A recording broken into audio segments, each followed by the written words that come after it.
कान्हा का जन्म हुआ। वसुदेव जी महाराज छोटी सी कन्या को लेकर के गए।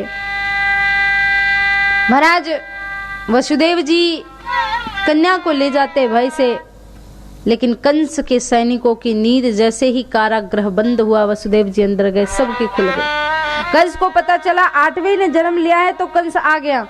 कंस ने देखा कि ये विधाता झूठा कैसे हो सकता है, 8वें में तो पुत्र होना था, ये तो कन्या हो गई महाराज, ये तो गड़बड़ हो गई, बात क्या है।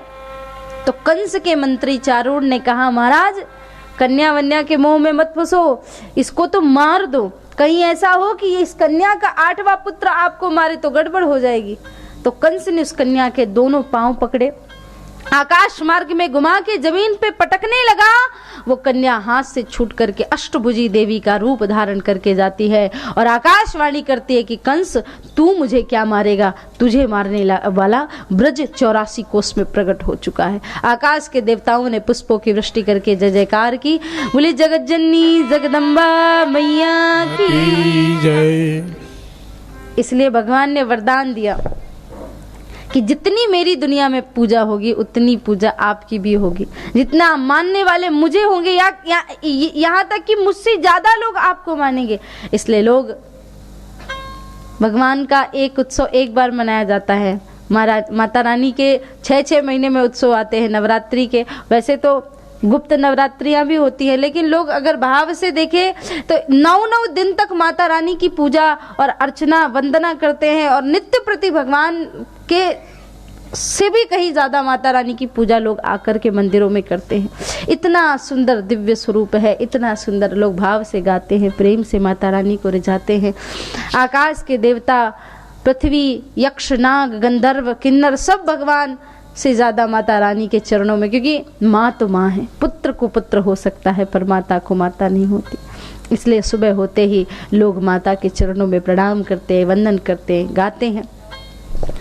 हो काहे दी मैया तेरी आरती बनावा, काहे दी मैया तेरी आरती बनावा, काहे दीपावा बिच बाती मंदिर बिच आरती जय माँ, सोहे अचोले वाली आरती जय माँ।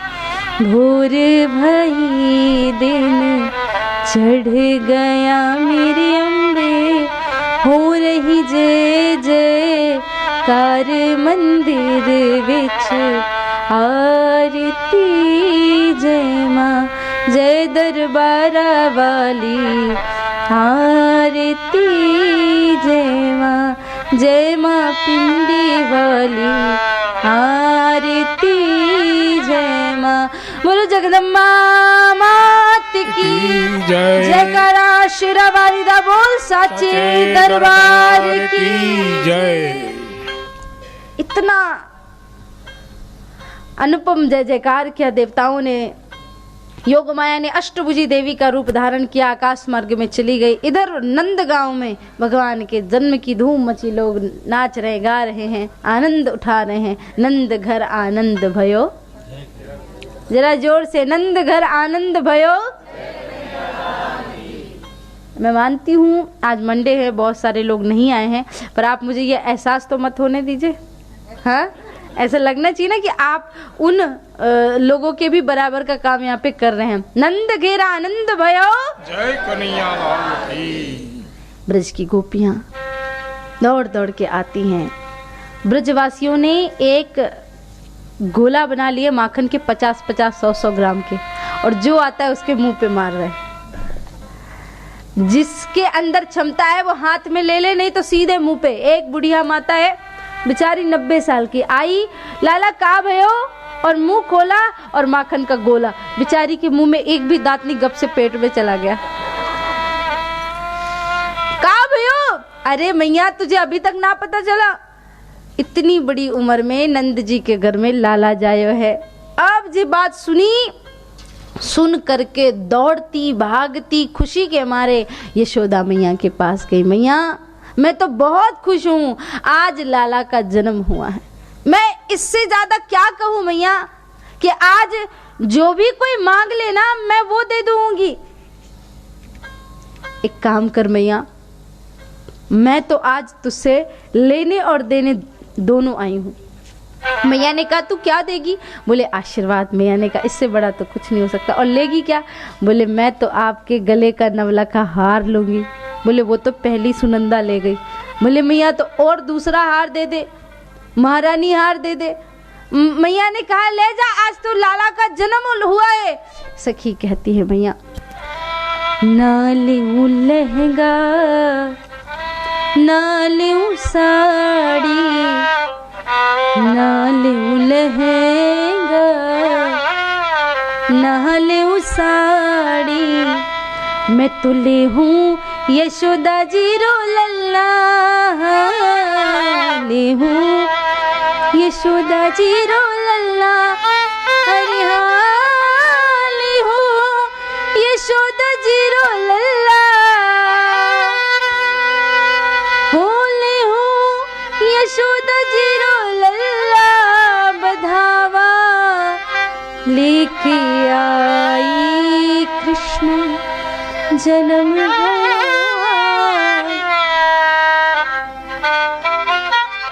वेदव्यासी महाराज लिखते हैं नंदास्तुत आत्मज उत्पन्ने जाता हलादो महामना। नंद जी के घर में पुत्र ने ही नहीं साक्षात आनंद ने जन्म लिया है। और मैंने आपको पूर्व में कहा था कि भगवान आनंद का स्वरूप है। भगवान के नाम का प्रारंभ ही होता सच्चिदानंद रूपाय विश्वोत्पत्त्यादि हेतवे। सच्चिदानंद आनंद स्वरूप है। वेदों में कहा है आनंदो वै ब्रह्मेति व्रजानात्, आनंद ब्रह्म का दूसरा स्वरूप है। तो भगवान जहां जाते आनंद लेके जाते। गोपियां बड़ी प्रसन्न है। जैसे आप सब सज धज के श्रृंगार करके आते हैं ना कथा में, वैसे गोपियां भी सज धज के भगवान को देखने गई हैं। और मैंने आपको कहा था ना कि हमारी भारतीय संस्कृति में श्रृंगार की बड़ी सुंदर परंपरा है। हमारे यहाँ का श्रृंगार इतना सुंदर है जो भी देखता है मुग्ध हो जाता है।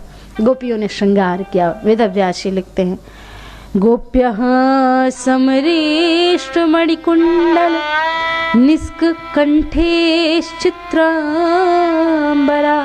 गोपियों ने कानों में कुंडल पहने, गोपियों ने गले में हार पहना है। ऐसे श्रृंगार तो बड़ा सारा किया गोपियों ने, लेकिन वेदव्यासी ने दो श्रृंगार पे विशेष ध्यान दिया। क्यों? क्योंकि गोपियों ने कानों में से कृष्ण जन्म की खबर सुनी, तो इसलिए कानों से कृष्ण जन्म की खबर गई, तो कानों के सहारे कुंडल भी सुशोभायमान हो गए। और गोपियों ने भगवान की छवि को हृदय में बसा लिया, तो हृदय में पड़ा हुआ जो हार है, जो कंठ में हार है, निष्क कंठे चित्रांबरा, वो भी सुंदर हो गया, वो भी पवित्र हो गया।